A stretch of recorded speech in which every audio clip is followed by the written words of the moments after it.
Hello and welcome to the Becker County Master Gardener's Rambling Rose. My name is Linda Prine and today I'm going to talk to you some more about peanuts.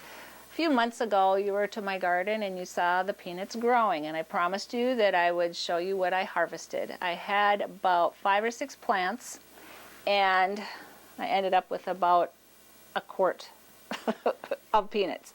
So they're for fun. They're for fun. It's probably a lot easier to go to the store and get your peanuts, but it's fun to see them grow. And if you ask me if I'm going to grow them again this year, yes, I am. If nothing else, the flowers are beautiful on them. Just beautiful flowers, and I have a really dark green foliage on them. Peanuts usually take 120 days to mature. And what I did is I direct seeded them, meaning I didn't start them in a greenhouse or anything. So I knew that they probably wouldn't get ripe or all get completely ripe. But we had a long growing season this last year, and so in early September, it was starting to get colder and colder until I knew it was going to freeze some nights. And so instead of just letting the garden go, I helped extend the season.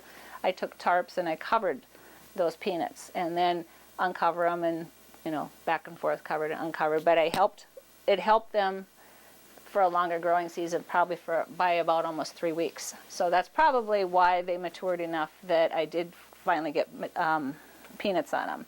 So what I needed to do is after I felt it was time to harvest them, I took a pitchfork and I went in and just kind of dug all the way around because I didn't want to take a shovel or anything that would maybe cut them or anything.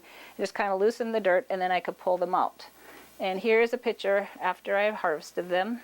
And you can kind of see the peanuts just all hanging on the bottom of some were in the ground, but most of them hung on right on the plants.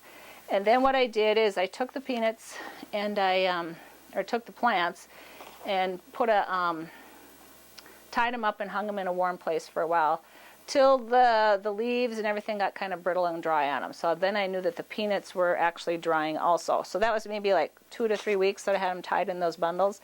And at that time, it allowed the moisture content of the peanuts to drop, and then also the leaves were dried and crumbly. And then I just pulled the peanuts off of the plant, and then I had a screen, and I laid them so there was all one level, they were not on top of each other, and had them in the house here and just let them air dry for another 3 to 4 weeks.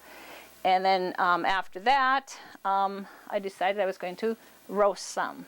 So this is the ones that I roasted. You can see they got a little bit darker, and you can see the peanuts there too. And to roast them, it was about 300 degrees from 15 to 20 minutes, something like that. You can kind of start to smell them when they're starting to roast. You're kind of supposed to turn them a little bit.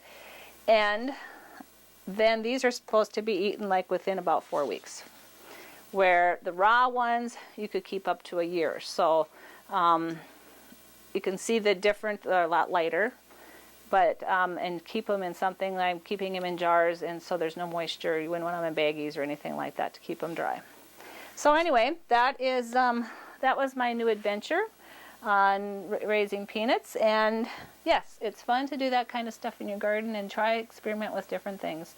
And one more thing, on the peanuts you can see how some of them are quite large and some are not quite as large, and that probably is because we didn't have the long enough growing seasons. They didn't totally mature. But you know what?